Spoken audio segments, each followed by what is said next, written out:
Bueno, llegamos al capítulo 13 de Apocalipsis en esta noche, un capítulo que en realidad yo había anticipado ya que obviamente íbamos a llegar, pero el cual no estaba muy contento de llegar a él, porque es un capítulo que se ha dado, como el resto del libro de Apocalipsis y como he estado diciendo a través de nuestro estudio, a muchas malas interpretaciones.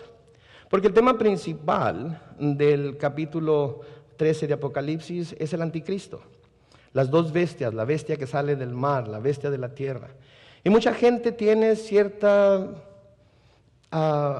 imágenes en su mente acerca de lo que estas bestias son, a qué se parecerán, quién será el anticristo, ya estará aquí, no estará, será Barack Obama, será el Papa, será, no, Nieto no puede ser, es imposible. Pero ¿quién será? ¿Verdad? Y todo el mundo está constantemente preguntando y quiere saber. Y mi pregunta a veces es: ¿por qué tanto deseo, tanto empeño en saber quién es? La primera razón por la que pregunto eso es porque si creemos las Escrituras y tenemos la creencia, la fe en la que el rapto de la iglesia se va a llevar a cabo antes del reino milenial de Jesucristo, entonces nosotros no vamos a estar aquí cuando eso suceda. La segunda razón por la que hago esta pregunta es porque aun cuando supiéramos quién es, si de repente nos diéramos cuenta que ese es, de hecho se declara como tal, entonces lo único que eso puede querer decir es que hemos sido dejados atrás.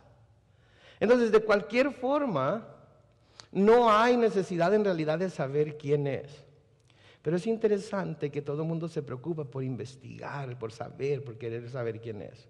Y de nuevo, la razón por la que esto es porque Hollywood nos ha presentado un sinnúmero de películas que nos dan una imagen de lo que me acuerdo en mis tiempos de chamaco, muy chamaquito. Me acuerdo que tenía como 8 años y tuve que meterme de trampa al cine cuando miré la película La Profecía. No es cierto, no tenía como 8 años, estaba un poquito más grande. Pero me acuerdo que miré La Profecía y me acuerdo que miré al niño ese Damien que se llamaba y cómo tenía el 666 en la cabeza, y luego cómo siguieron con La Profecía 2 y 3 y 4 y así sucesivamente, ¿verdad? Y siempre se mostraba una imagen de alguien malvado, así, alguien horrendo, alguien así que... Entonces esa es la imagen que tiene muchas veces la gente del anticristo, ¿verdad? Ve a un hombre con cuernos de chivo, con un aspecto grotesco, ¿verdad? Listo para desatar todo tipo de maldad sobre la tierra. Entonces vamos a ver que ese no es en realidad la imagen que debemos tener del anticristo. Si bien lo que él va a hacer, la obra que él va a hacer, tendría mucho que ver con alguien que se manifestara de esa manera, no es así como va a ser el anticristo.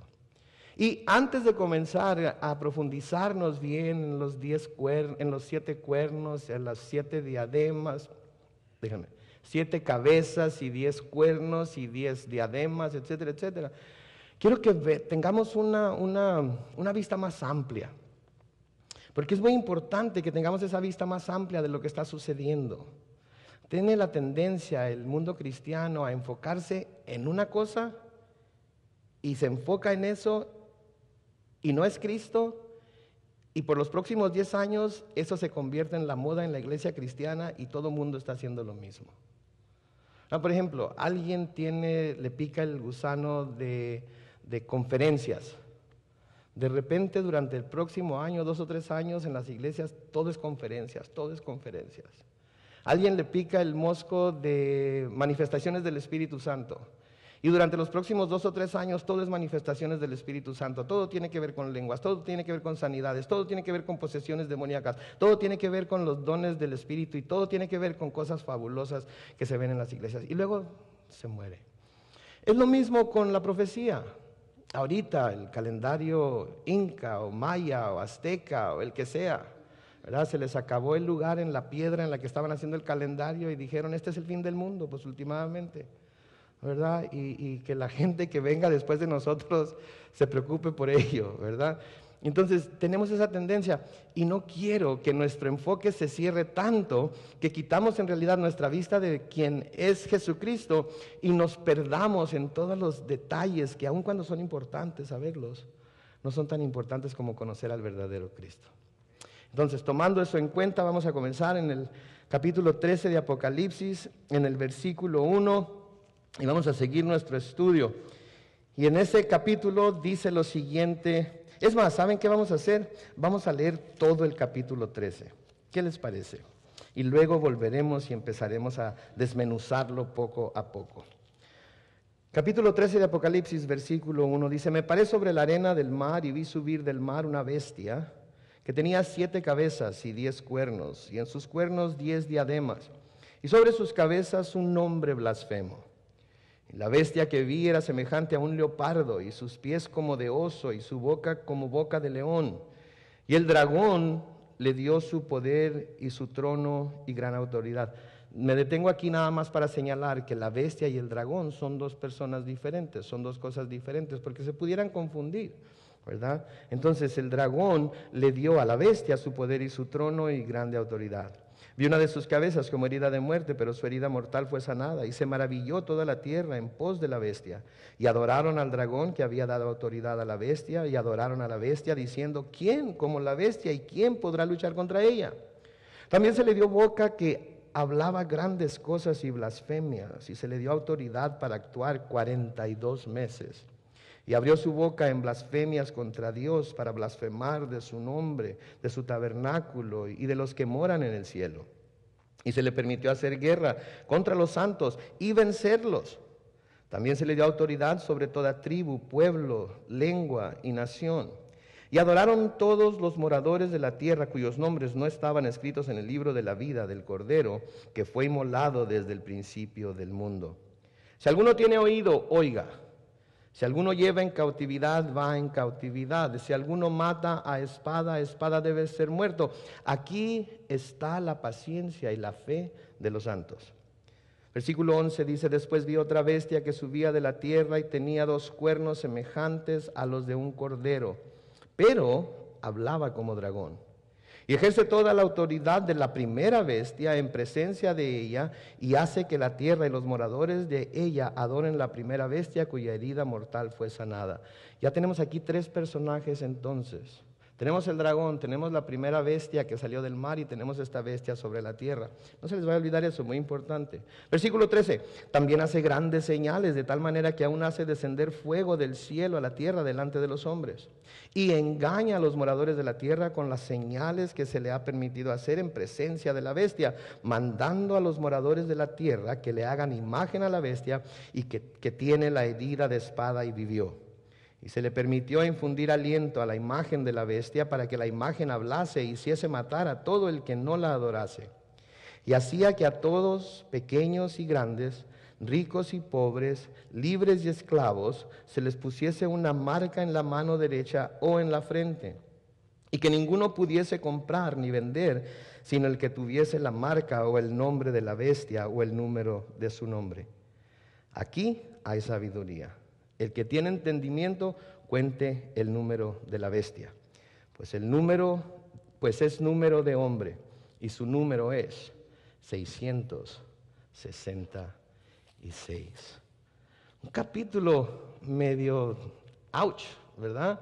Si lo leemos así nada más como está escrito, es un capítulo que pudiera causar grandísimo temor a las personas, un capítulo que pudiera hacernos esperar a alguien o algo, ¿verdad? Que es feroz, que es horrendo, que viene a desgarrar, que viene a acabar con todo. Que de hecho, al final de cuentas, es lo que va a querer hacer, pero no es así como se va a manifestar. Entonces, primero, lo que tenemos que ver aquí es que dice aquí: me paré sobre la arena del mar y vi subir del mar una bestia. ¿Okay? Ahora, todos conocemos el mar, todos hemos ido a la playa. No sé si todos, pero cuando menos a mí el mar o la playa, el océano, me da cierto temor. Porque puedo ver nada más lo que está en la superficie. No puedo ver lo que está debajo de la superficie del mar. Y especialmente últimamente cuando se ha hablado de tiburones aquí en la costa de California y aquí en la costa de San Diego, como que el ir a meterme al mar, aun cuando me gusta, tengo que pensarla 2, 3, 4, 5, 6, 7, 8, 9, 10. Tengo que pensarla todo el año, ¿verdad? Y a veces mejor ni voy, porque si no me voy a meter, ¿para qué? Mis hijos siendo más chamacos, jóvenes, ¿verdad? Pues ellos creen que van a vivir eternamente. Ellos quieren ir y se quieren meter y los dejo. Yo tengo que estar venadeando a ver si no miro una aleta por ahí, ¿verdad? Y, para meterme a sacarlos. Pero el mar es algo que inspira temor. El mar es un lugar en donde hay vientos y tempestades, ¿verdad? Es un lugar en donde hay peligros, ¿verdad? Por las cosas que puede esconder, ¿verdad? Nos acordamos del barco, el Titanic, ¿verdad? Que fue un barco que supuestamente nunca se iba a hundir con nada. Creo que alguien dijo, ni Dios lo podía hundir, ¿verdad? Y fue un témpano de hielo que estaba debajo de un iceberg el que finalmente le rompió el cascarón al barco y se hundió rapidísimamente. Entonces el mar es un lugar de donde podemos esperar que haya vientos, que haya tempestades, que inspira temor. Ahora, esos vientos y olas son muy poderosas, pueden ser tan poderosas que pueden arrastrar a las personas, aún al mejor nadador, mar adentro, y terminan ahogándose. Hace 2 años fui a Coronado y me metí a la playa y yo me considero que sé nadar, ¿verdad? Pero habían dicho los salvavidas en ese tiempo que había corrientes, ¿verdad? Corrientes debajo de las olas que tuviéramos mucho cuidado. Y me acuerdo que andando, jugando y todo lo demás ahí, de repente empecé a sentir como que tenía que ponerme de puntitas para poder tocar la arena, y empecé a sentir miedo y empecé a chapotear y a querer salirme, y cada vez que quería salirme venía otra ola y me empujaba para adentro, pero no me daba por vencido, y finalmente, como después de quizás minuto y medio, finalmente pude tocar, pero ese minuto y medio a mí me pareció como que habían sido horas. Pude tocar y empecé a caminar y literalmente estaba un salvavidas como a 3 pies delante de mí, porque había visto que estaba batallando para salir y se había metido a ir a salvarme. Claro que yo le dije, ¿para qué vienes? No te necesitaba. No dije nada, pero pensé, gracias Señor que lo mandaste, porque si hubieran pasado otros 30 segundos, quién sabe qué me hubiera sucedido. Pero entonces es algo de dar temor. Y es curioso que esta bestia sale del mar. Es curioso que esta bestia sale de donde hay esos vientos y esas olas que pueden arrastrar a los hombres, que pueden arrastrar a las personas. ¿Verdad? Porque la palabra de Dios nos habla acerca de ondas del mar, que es lo mismo que olas y vientos, que pueden arrastrar a las personas a seguir doctrinas falsas, a seguir maestros falsos, a seguir cosas que no tienen nada que ver con lo que la palabra de Dios dice. Pablo, escribiendo a los Efesios, cuando les dice que Dios mismo ha constituido a algunos pastores, a otros apóstoles, a otros profetas, una de las razones por las que les dice que Él los ha constituido, las vemos en Efesios capítulo 4, en el versículo 14, en donde Pablo les escribe, para que ya no seamos niños fluctuantes, llevados por doquiera de todo viento de doctrina por estratagema de hombres para engañar emplean con astucia las artimañas del error. Entonces es muy importante que nos demos cuenta, ¿verdad?, que hay ciertas doctrinas, que nos demos cuenta que hay ciertos maestros que vienen a enseñar cosas falsas que están diseñadas, están hechas para llevar a los hombres por todo viento de doctrina. Por eso hay personas que andan de iglesia en iglesia, por eso hay personas que andan de maestro en maestro, por eso hay personas que andan de aquí para allá buscando en donde les hagan cosquillas en los oídos, y a donde se hace la marea, para allá se van. A donde los avienta la ola, ahí están. Pero nunca están en un lugar arraigándose bien en la palabra de Dios, estudiando la palabra de Dios, siendo edificados en la palabra de Dios, para que cuando vengan estas ondas no se los lleven y se pierdan y se ahoguen. Santiago nos dice lo mismo en Santiago capítulo 1, los versículos 5 y 6. Noten lo que escribe Santiago. Y si alguno de vosotros tiene falta de sabiduría, pídala a Dios, el cual da a todos abundantemente y sin reproche, y les será dada. Pero, aquí está la condición para recibir esta sabiduría: pida con fe, no dudando nada, porque el que duda es semejante ¿a qué? A la onda del mar que es arrastrada por el viento y echada de una parte para otra. Entonces mucha gente duda la palabra de Dios. Mucha gente no puede tomar la palabra de Dios en lo que dice literalmente, y duda de que lo que está entendiendo es la verdad. No busca la dirección del Espíritu Santo para entender lo que la palabra de Dios está diciendo, y termina tomando decisiones que no tienen nada de sabiduría, que de hecho son decisiones que son impuestas en la mente y el corazón por las filosofías del mundo, por las doctrinas falsas, y esas doctrinas y esas filosofías se la arrastran como la onda del mar. Un último versículo que habla de esto lo encontramos en la carta Judas, o de Judas, en los versículos 12 y 13, hablando de los falsos maestros. De nuevo los describe de esta manera: estos son manchas en vuestros ágapes, que comiendo impúdicamente con vosotros se apacientan a sí mismos, nubes sin agua. Note lo que dice: llevadas de acá para allá por los vientos, árboles otoñales sin fruto, 2 veces muertos y desarraigados, fieras, ondas del mar que espuman su propia vergüenza, estrellas errantes para las cuales está reservada eternamente, ¿qué?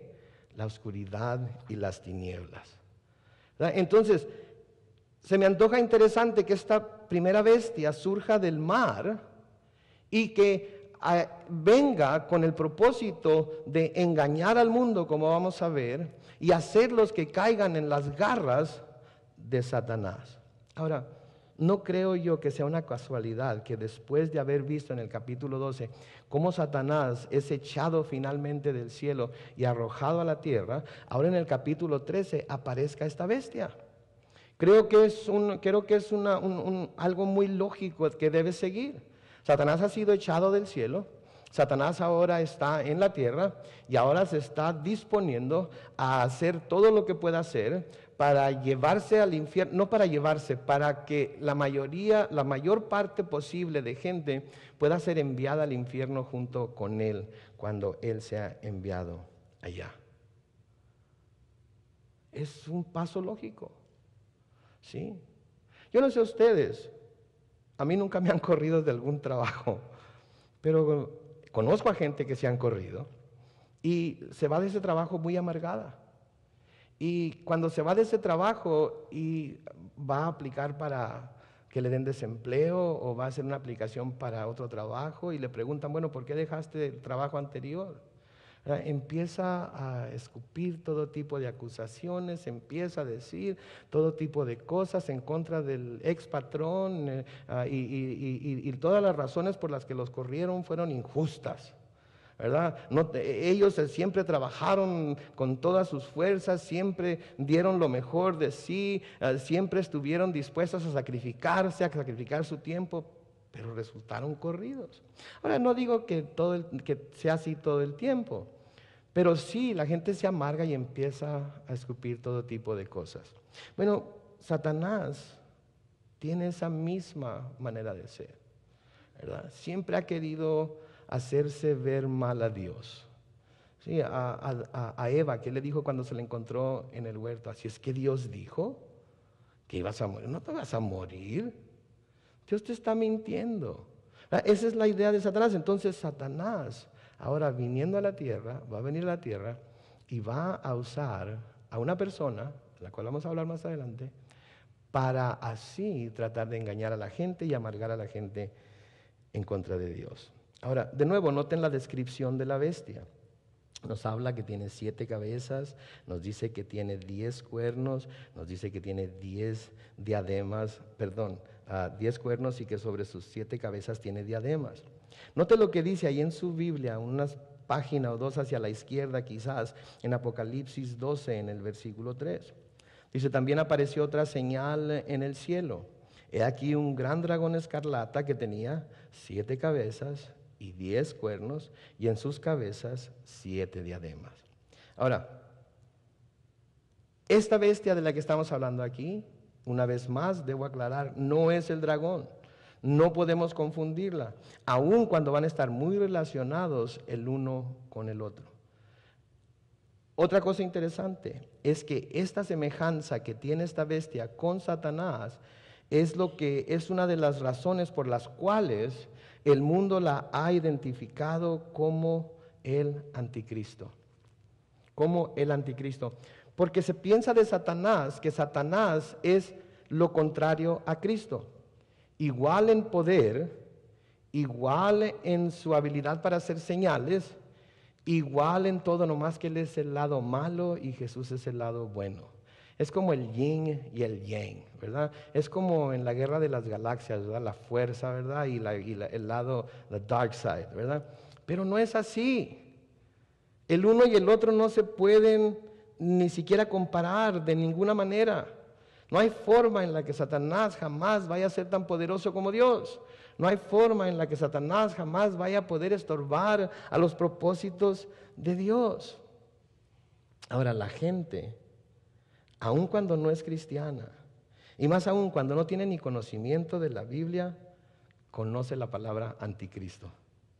¿Conocen la palabra anticristo? Muchos incrédulos les quiere hablar uno acerca de Cristo y su interés está en que en el anticristo. Muchos queremos hablar acerca de las profecías de que hablan de la segunda venida de Cristo y ellos que quieren saber cuándo va a venir el anticristo, ¿verdad? ¿Por qué? Por las imágenes de las cuales están llenas sus cabezas. Ahora, para saber qué es la función del anticristo y cómo es que va a operar, para saber su modo de operación, necesitamos saber qué es lo que quiere decir su nombre. Por ejemplo, el prefijo anti significa opuesto o con propiedades contrarias. Opuesto o con propiedades contrarias. Lo que quiere decir que todos los propósitos que el Señor Jesucristo, el verdadero Cristo, el verdadero ungido de Dios tiene para con la humanidad, el anticristo tiene lo contrario. No que tenga el poder para lograrlo, pero quiere lo contrario. Por ejemplo, Cristo quiere salvar al hombre. El anticristo querrá condenar al hombre. Cristo quiere dar vida abundante al hombre. El anticristo quiere la muerte espiritual del hombre. Cristo quiere que el hombre esté con Él en el reino de los cielos. El anticristo quiere que el hombre esté con Él en el infierno. Lo que Dios quiere, Él no quiere. Y lo que Él quiere, Dios no lo va a permitir. Pero tenemos que encontrarnos en la mano de Dios. Tenemos que encontrarnos en Dios como nuestro refugio. Tenemos que encontrarnos en la voluntad de Dios. Ahora, por las cosas tan horrendas que el anticristo va a hacer, de nuevo, la gente tiene la tendencia a imaginárselo como grotesco, como repulsivo, ¿verdad? Como alguien con cuernos y colmillos. Y es una conglomeración del diablo con Drácula, con Frankenstein, con todos los monstruos que de alguna manera se nos ha presentado a través de nuestra vida, ¿verdad? Entonces, al cuidarnos del anticristo, es obvio que si miramos a alguien que tenga esas características, ¿verdad? Viene como vampiro, viene medio tieso como Frankenstein y todo lo demás, vamos a saber quién es. Pero el anticristo no se va a mostrar de esa manera. Aunque su motivación sea hacer mal al hombre, la manera en la que se va a mostrar no va a ser así. De hecho, el anticristo se va a presentar como una persona triunfadora, como una persona de éxito, como una persona que parece ser que todo lo tiene ya bien descifrado, todo lo tiene bien entendido y tiene las respuestas a todas las preguntas que la humanidad tiene. Se va a presentar, como Pablo nos dice, como un ángel de luz.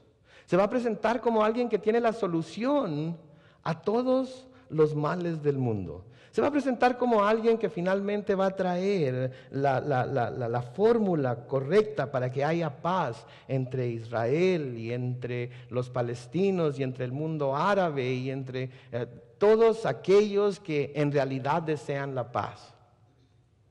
Pero sabemos que sin Jesús no puede haber paz. Él es el príncipe de paz, pero sí va a poder traer una paz temporánea, una paz momentánea, que va a hacer que el mundo crea en sus mentiras, que va a hacer que lo sigan. Básicamente lo que el anticristo es el Mesías satánico. Es el Mesías satánico. Un Mesías que va a venir en un tiempo en el cual el mundo va a estar deseando que venga, y cuando llegue va a querer venir a tomar el lugar del verdadero Mesías. Eso es exactamente lo que quiere decir anticristo, aquel que va a tomar el lugar del verdadero Cristo, que va a querer tomar el lugar del verdadero Cristo. Ahora, el concepto de la existencia de un anticristo no es algo propio del libro del Apocalipsis. El concepto de la existencia de un anticristo y de cómo va a obrar no comenzó cuando salió la película La Profecía. El concepto de que hay anticristo, y no solamente anticristo, sino anticristos, viene desde muy atrás, cuando la iglesia apenas se había formado. Unos 70, 80 años después de que la iglesia había surgido, ya se hablaba de anticristos. Por ejemplo, Primera de Juan, capítulo 2, y el versículo 18, noten lo que dice ese pasaje. Hijitos, ya es el último tiempo. Sí, Juan desde entonces ya está identificando el tiempo en el que él vive como el último tiempo. ¿Cuánto iba a durar ese tiempo? Él no sabía. Así como nosotros tampoco sabemos, pero él sabía que era el último tiempo. Y luego note lo que sigue diciendo, y según vosotros oísteis que el anticristo viene. En otras palabras, ya se les había enseñado a los cristianos de aquel tiempo que en los últimos tiempos el anticristo iba a venir, el anticristo iba a llegar, el anticristo se iba a manifestar. Pero luego note lo que dice, así ahora, en su tiempo, han surgido muchos anticristos y por esto conocemos que es el último tiempo. ¿Cómo conocemos que es el último tiempo? Porque en el tiempo de Juan, cuando él escribió la primera epístola que escribió a la iglesia, él y la iglesia ya había escuchado acerca de el anticristo, acerca de anticristos, acerca de personas que venían a querer hacerse pasar por el Cristo, a personas que querían que le siguieran a ellos como si ellos fueran Jesucristo, como si ellos fueran los salvadores del mundo. Y sabe que eso no ha dejado de suceder desde entonces y hasta nuestros días. De hecho, hay muchos anticristos ya en la tierra. Hay muchas personas que se dicen ser el Cristo. Hay muchas personas que se dicen ser Cristo reencarnado, Cristo resucitado, el Jesucristo hombre. Personas que han logrado engañar a millares, ¿qué digo millares? Centenas de millares, quizás millones de personas a seguirlos y a creer en ellos como el Cristo. Desde entonces, desde que Juan escribió sus epístolas, que fueron unos años antes de que escribiera el Apocalipsis, ya el concepto del anticristo ya estaba presente. Aquellas personas que querían venir y ponerse en el lugar de Cristo, que se siguieran a ellos como a Cristo. Ahora, hice una búsqueda en internet, si quieren ustedes también la pueden hacer para que comprueben lo que les estoy diciendo, en donde simplemente puse personas que se han hecho pasar por el Cristo, o por Jesucristo, o el Hijo de Dios. Y la verdad es que surgieron demasiados nombres como para enumerarlos todos. Y no tendría caso, porque lo único que fueron charlatanes, fueron personas, algunas que estaban convencidas en su propia mente y corazón de que eran lo que eran, de que eran lo que decían ser, pero única y exclusivamente porque Satanás los había engañado y los había usado para hacer caer a muchas personas. Ahora, únicamente en el siglo XX, ¿sí?, encontré a 23 personas que se han hecho pasar o que se han declarado a sí mismas como el Cristo, o como el Hijo de Dios, o como Jesucristo. Obviamente no voy a mencionar a todas las 23, pero sí voy a mencionar algunas que quizás ustedes se acuerden de ellas. Por ejemplo, ¿se acuerdan de Jim Jones, del People's Temple? Salió de una denominación pentecostal cristiana. Era un predicador de la palabra. Era alguien que en un momento, en algún tiempo, se podía llamar cristiano. Pero ¿qué sucedió? empezó a llenarse tanto de sí mismo, empezó a sentirse tan poderoso, empezó a tener tanto control sobre la gente, que se proclamó a sí mismo la reencarnación de Jesús. Y de hecho compró en Guyana un terreno muy grande donde fue y edificó el templo del pueblo, o People's Temple. Y hubo una investigación muy grande acerca de lo que estaban haciendo por allá. Y cuando se dio cuenta de que lo iban a descubrir por lo que era una farsa, organizó el suicidio en masa de más de 1,000 personas, incluyéndose él mismo. Niños, mujeres, ancianos, todo tipo de gente. ¿Cómo fue que engañó a esta gente? Porque se hizo pasar por el Cristo. Y la gente que lo siguió no tenía el suficiente conocimiento o el conocimiento pleno de quién era el verdadero Cristo, el Cristo de las Escrituras, como para saber diferenciar entre uno y el otro. Otro que les quiero mencionar es Sun Myung Moon. ¿Sí? Es coreano. Los miembros de su iglesia, que se denomina la Iglesia de la Unificación o algo por el estilo, creen o creían en el tiempo en el que él todavía estaba al frente de la iglesia que él era el Mesías, que él era en su persona la segunda venida de Cristo. Es más, muchos de sus seguidores todavía creen que él junto con su esposa Hak Ha Han son los verdaderos padres de la humanidad y que ellos dos eran Adán y Eva restaurados. Ahora, nosotros escuchamos eso y se nos hace una tontería, ¿verdad? Pero muchas de las personas que siguieron a estas personas eran cristianos, eran personas que tenían conocimiento de la Biblia, eran personas que en un momento dado podían citar la palabra y habían estudiado la palabra, pero que Satanás se metió poco a poco y los terminó engañando. Otro más, David Koresh. ¿Se acuerdan de David Koresh? En Waco, Texas, ¿verdad? De la secta Branch Davidian. Aunque nunca se declaró directamente a sí mismo como Jesús, como la persona de Jesús, sí se autonombró el último profeta, el Hijo de Dios, el Cordero. O sea que lo único que le faltó fue decir, yo soy Cristo. Pero según él era el Hijo de Dios, él era el Cordero. Esto lo hizo en 1983. En 1993, después de que el ATF de Estados Unidos fue y rodeó el lugar en donde él estaba junto con su secta, y después el FBI, estaban armados hasta los dientes, literalmente, y armaron una guerra contra el FBI y el ATF, se incendió la casa en donde estaban y terminaron muriendo Koresh, 54 adultos y 21 niños. Todos quemados, todos achicharrados. ¿Por qué? Porque siguieron a alguien que les dijo que él era el Hijo de Dios, que él era el Cordero, que él era el Mesías.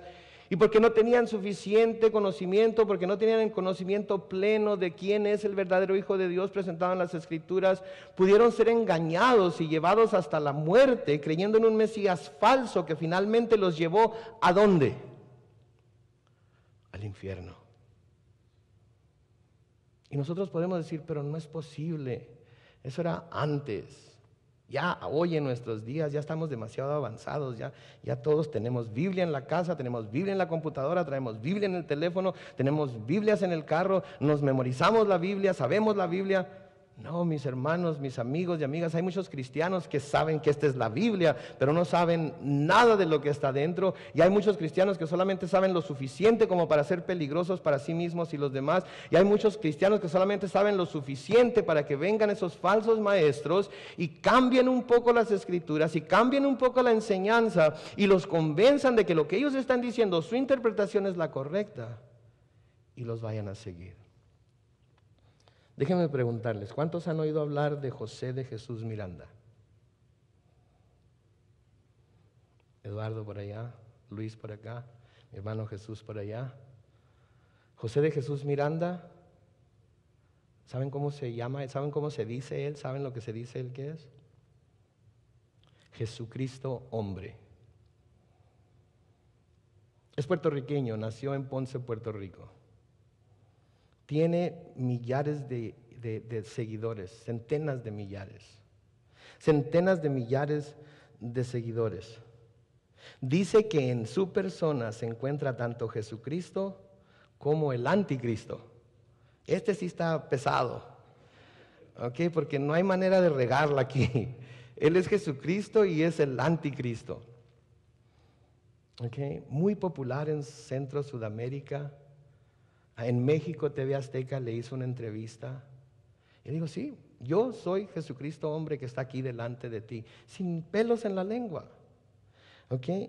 Sus seguidores se tatúan en la mano, en el brazo. Miré una viejita como de 80 años con el tatuaje en la frente. ¿Qué creen que se tatúan? El 666. Porque para ellos es un símbolo de prosperidad, es un símbolo de sanidad, es un símbolo de poder.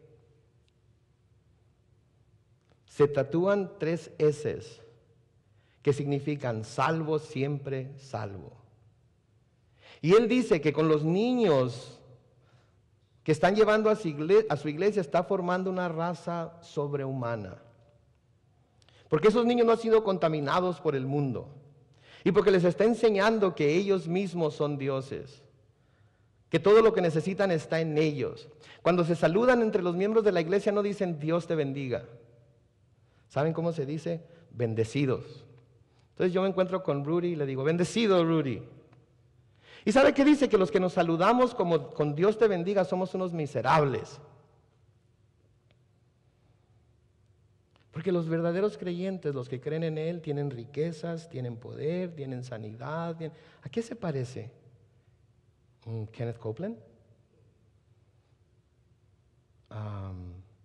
¿Cómo se llama este camarada de los ricitos de oro? ¿Quién? No, él no tiene ricitos de oro, tiene cabeza blanca. El otro, ¿cómo se llama? El de Lakewood Church. Me voy a acordar. Tiene una esposa muy guapa, él siempre anda muy bien trajeado y todo. ¿Cómo? Joel Osteen. Ups, dije 3 nombres, ¿verdad? Ok. Los que me vayan a escribir porque dije los nombres, lo siento, pero estoy hablando la verdad. Es de lo que hablan. De la riqueza, del poder, de la prosperidad, de la salud, siempre. Entonces, Él deja y de hecho pide que sus discípulos, seguidores se marquen ya con el 666. Y vieran cómo lo aman. ¿Saben cómo le dicen? Papi. Papi Dios. Si no me creen, vayan a YouTube y pongan nada más José de Jesús Miranda en Discovery Channel. Y escúchenlo. Es increíble. Pero ¿sabe lo que se me hace más increíble? Que abogados, doctores, ingenieros, gente educada, gente con licenciaturas, gente que fue a la universidad, gente que tiene conocimiento, está siendo embaucado por él. Pero piense usted, ¿qué diría usted de alguien que viene y le dice, ¿sabes qué? Todo lo que tu iglesia te está hablando del pecado es falso. Todo lo que te está diciendo acerca de que el infierno existe es falso. Tú puedes vivir como a ti te dé la gana. Cuando Cristo murió, el pecado se acabó. Todo mundo puede vivir como quiera. No va a haber consecuencias eternas. El pecado no existe. El castigo eterno no existe. ¿A quién le dan pan que llore? En la entrevista que miré, le dice, a mí me preguntaron si yo tomo whisky. Claro que tomo whisky. Jesucristo no tomó whisky porque en ese tiempo no estaba todavía la ciencia tan avanzada como para hacer whisky. Pero también como Jesucristo tomó vino. Y luego, ok, es Jesucristo y es el anticristo, ¿verdad? Pero en la entrevista le dice a la persona que lo está entrevistando, no, sí, yo me enfermo también. A mí me da todo lo que a ti te da, la gripa, etc. Entonces yo me puse a pensar, lo único que no hace es ir con doctores, porque a él lo sana Cristo o el anticristo, el que esté más fuerte, que esté despierto en ese momento que necesita la sanidad. Entonces, ¿qué les estoy tratando de decir aquí? Que no hay que preocuparnos tanto por andar buscando en las cabezas a ver quién trae la marca del 666. Hay muchos que la traen ya. Hay muchos que la traen ya. Hay muchos que ya se han proclamado como Cristos, que en sí esto viene a convertirlos en anticristos, porque han tomado el lugar de Cristo. Ahora, cada una de estas personas y sus grupos que les he mencionado en algún momento se describieron o se describen a sí mismos como cristianos. Y sus enseñanzas parecen ser las de la Biblia. Y sus sectas tienen una semblanza de cristianas. Y mucha gente es engañada por ellos. Así es como se va a presentar el verdadero anticristo. Se va a presentar como el que tiene todas las soluciones para el mundo. Se va a presentar durante la gran tribulación y va a tener la semblanza de algo bueno, y por eso va a poder engañar a muchísima gente con todas las señales que va a hacer, que vamos a ver más adelante, y las va a convencer de que Él es el Mesías que el mundo ha estado esperando. El mundo está listo para recibirlo. El mundo está listo para abrirle los brazos y declararlo no solamente Cristo, sino Rey y Señor y Salvador y Gobernador y todo lo demás. El mundo está listo. Hace una semana y media, quizás dos, se entregaron los premios de Soul Train en Las Vegas. ¿Se acuerdan de Don Cornelius? Que el de la voz así muy, muy baja, de color, que tenía un programa de baile en la televisión. Un artista de color, se llama Jamie Foxx, abrió el programa diciendo lo siguiente: antes que todo debemos honrar a Dios y dar gracias a nuestro Señor y Salvador Barack Obama.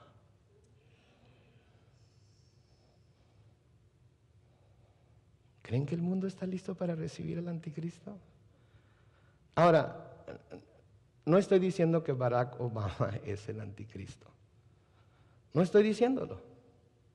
Yo no sé quién es.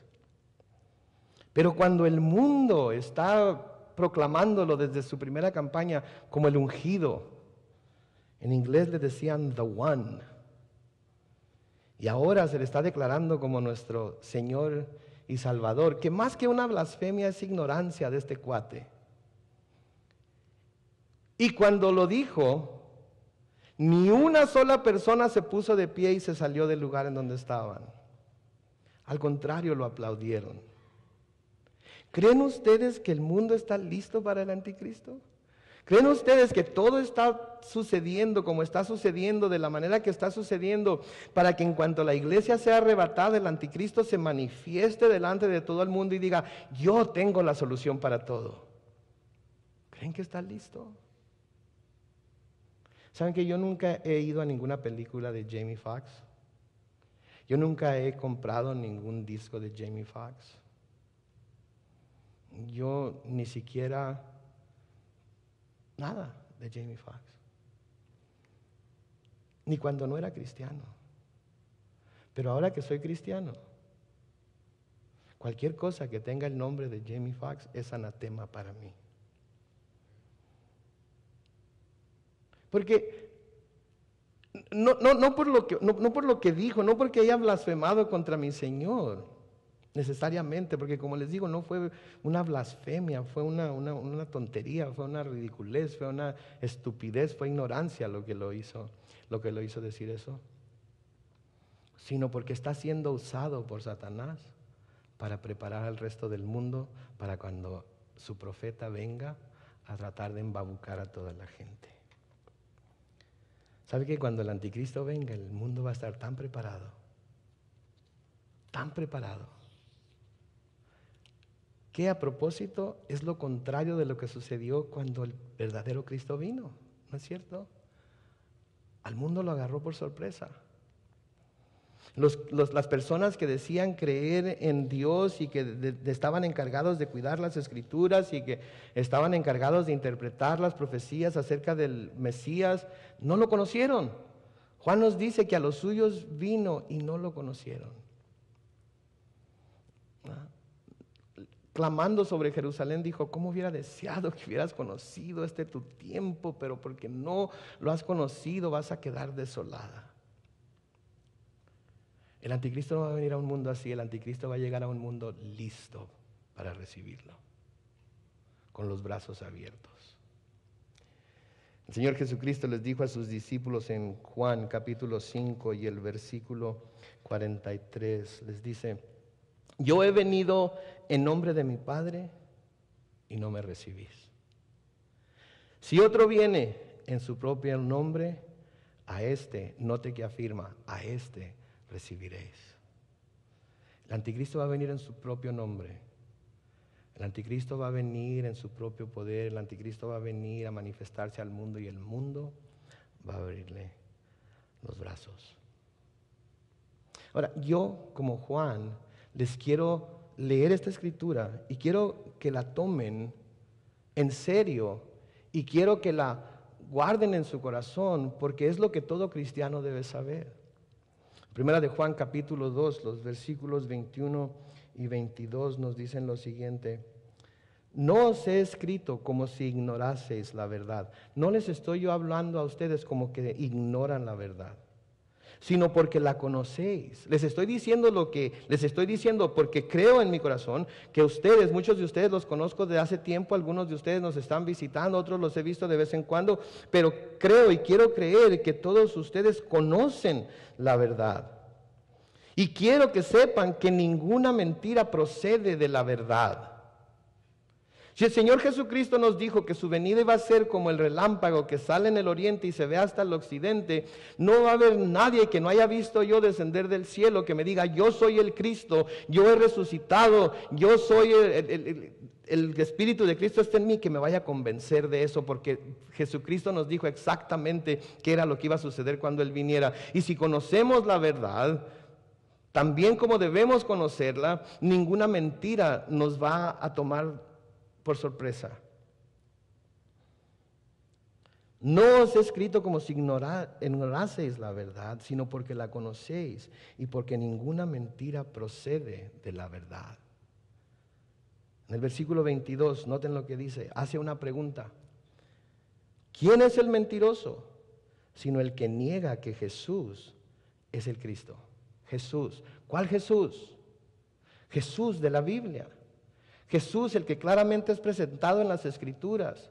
Jesús, el que se nos menciona en cada uno de los libros de alguna manera, ya sea revelado o velado desde el Antiguo y hasta el Nuevo Testamento. El Jesús de esta palabra, no el Jesús que han inventado los testigos de Jehová, no en el Jesús que han inventado los mormones, no el Jesús que se proclama Jesús a sí mismo, no el Jesús que han inventado las sectas que dicen que Jesús es Dios el Padre y Dios el Espíritu Santo, todo en uno. El Jesús que nos muestra la palabra tal y como Él se manifestó a través de ella.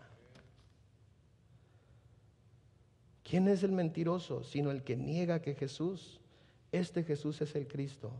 Y luego note lo que dice: es anticristo, el que niega al Padre y niega al Hijo. Esta manera de pensar, de negar al Hijo y de hacer menos al Hijo, ya está presente en nuestro tiempo. Ya está presente en nuestro tiempo. Hay mucha gente que no tiene ningún problema con creer en el concepto de la existencia de Dios. No tiene ningún problema para creer en el concepto de que pudiera haber un Dios creador de cielos y tierra, de todo el universo. De que no tiene ningún problema con el concepto de que en el principio Dios creó los cielos y la tierra. Hay mucha gente, millones de personas. Lo que el mundo le incomoda, lo que el mundo no puede aceptar, las cosas con las que el mundo tiene problemas, es cuando decimos que el único camino para llegar a ese Dios, el Dios verdadero, es el Señor Jesucristo, el unigénito Hijo de Dios. Ese es el problema. ¿Por qué? Porque el hombre quiere llegar a Dios como él quiere. El hombre quiere buscar su propio camino a Dios. El hombre quiere llegar a Dios bajo sus propias condiciones. Dios no le va a dictar cómo se va a acercar a Él, ni cuándo se va a acercar a Él, ni por qué se va a acercar a Él. Él se va a acercar a Él cuando Él quiera, cuando sienta la necesidad, cuando Él decida que lo va a hacer.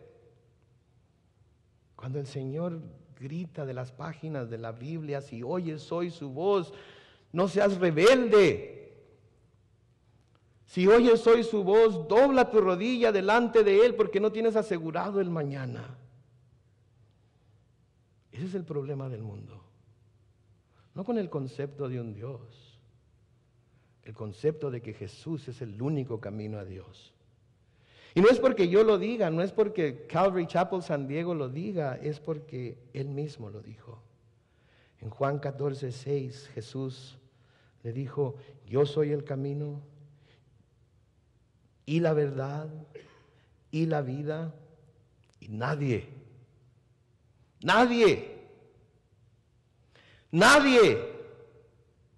viene al Padre sino por mí. Por mí, no hay otra forma. El mismo Evangelio de Juan, en capítulo 3 y versículo 36 dice, el que cree en el Hijo tiene vida eterna. Pero el que se rehúsa a creer en el Hijo no verá la vida, sino que la ira de Dios está, tiempo presente, sobre él. No va a estar un día. No va a llegar el día en el que la ira de Dios va a caer sobre él. El que se rehúsa a creer en el Hijo, la ira de Dios está ya ahorita sobre él. No hay para dónde hacerse, no lo estoy diciendo yo, son las palabras de Jesús. Míralo en su Biblia, están escritas en rojo porque eso significa que fueron dichas por Él. No es mi doctrina, es la del Hijo de Dios.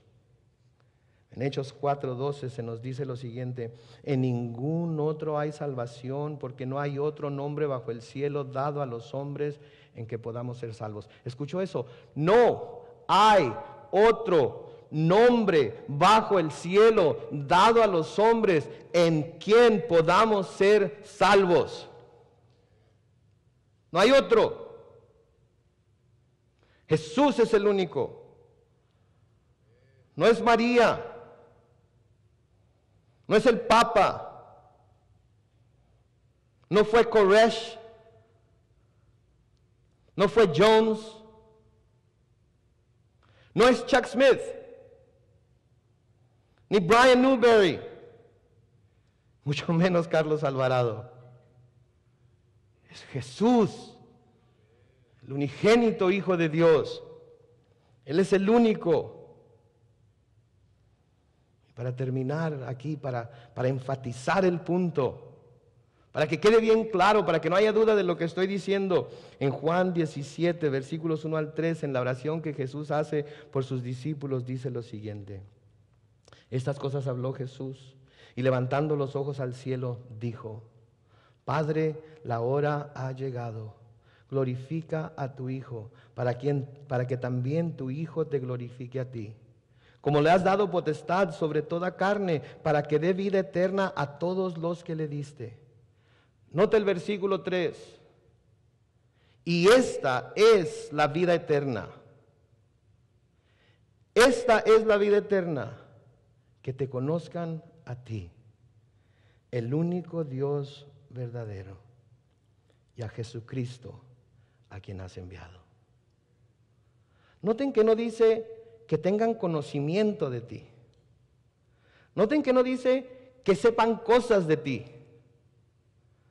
Noten que no dicen que sepan citar cosas de la Biblia acerca de ti. Dice que te conozcan a ti. Es un conocimiento personal. Es ese conocimiento de que yo sé, que el Jesús en el que creo es el Jesús de la Biblia. Por lo tanto, mi alma eterna es salva porque no confío en nada ni en nadie más que Él. En las palabras de Salomón en el libro de Eclesiastés, la conclusión de este discurso es esta.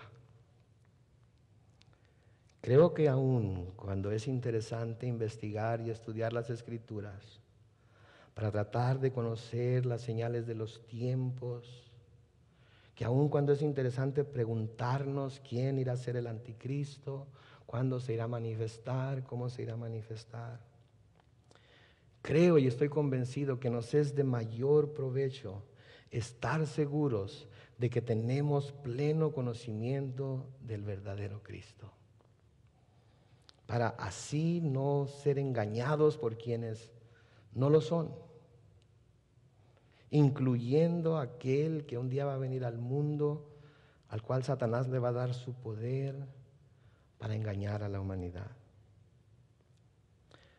Por esta razón, porque si tenemos el pleno conocimiento del verdadero Jesús, tendremos la seguridad de que tenemos vida eterna. Y no nos vamos a tener que preocupar por quién es, quién traerá la marca en la cabeza, quién será, Barak, el Papa, nieto. Ya dijimos que nieto no puede ser, ¿verdad? ¿Quién?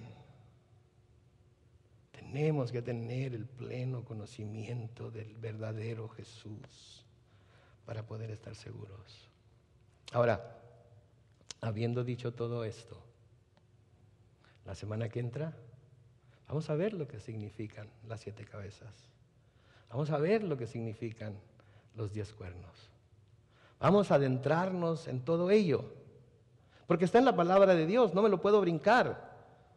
Tengo que estudiarlo, tengo que exponerlo.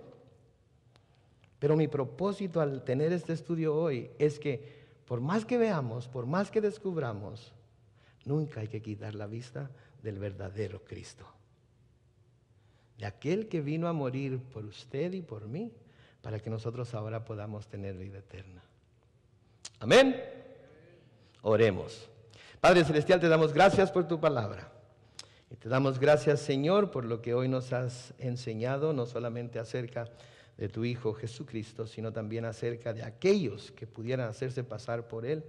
Y te pedimos, oh Dios, que día con día arraigues más nuestro corazón, nuestra mente en la verdad de tu palabra, y que cuando vengan los falsos cristos a querer persuadirnos, a querer llevarnos por las ondas de su doctrina, Señor, no seamos, oh Dios, tan fácil presa.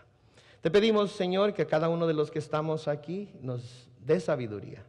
Lo pedimos creyendo, Señor. Lo pedimos sabiendo que tú nos puedes dar con abundancia sabiduría que necesitamos para enfrentar los tiempos en los que vivimos.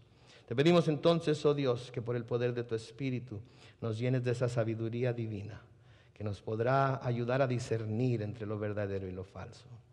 Y así, con los ojos cerrados y los rostros inclinados, estaría mal que no preguntara, que no hablara a aquellos que están entre nosotros que todavía no conocen a Cristo personalmente, que tienen conocimiento de Él, que saben cosas acerca de Él, pero no lo conocen como su Salvador personal.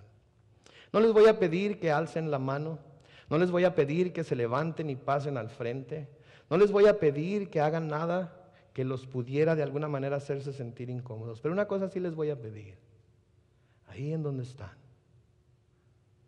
si sienten el llamado del Espíritu Santo, si sienten que lo que hoy se dijo es algo que deben escuchar y deben tomar en serio, ahí donde están simplemente digan: Señor, perdóname. Perdóname por dudar. Perdóname por mis pecados. Perdóname por no hacerte mi Señor y Salvador antes de hoy. Perdóname por haberte despreciado tanto. Perdóname por apartarme de tus caminos. Perdóname, Señor. Recíbeme hoy. Te declaro como mi Señor, como mi Salvador, como mi Rey, como mi Dios. Y de este día en adelante, ayúdame a vivir por ti y para ti, para poder tener plena seguridad de que conozco al Cristo verdadero y que porque te conozco a ti y conozco a tu Padre, tengo vida eterna. Gracias, Señor. Gracias, oh Dios. Sé con cada una de estas personas, Señor, al salir de este lugar. Y que podamos, oh Dios, todos estar preparados para ese día. En el nombre de Cristo Jesús. Amén. Si alguien tiene necesidad de oración, quiere pasar al frente, hacer preguntas, lo que sea, vamos a estar aquí. Luis va a estar aquí para orar por ustedes. Rudy va a estar aquí unos momentos para orar por ustedes y con ustedes. Eri también está presente hoy. Espero que se puedan quedar un poco de tiempo. Pasen al frente, pidan oración. Para eso estamos aquí. Si no, que Dios les bendiga y nos vemos la semana entrante. Adiós.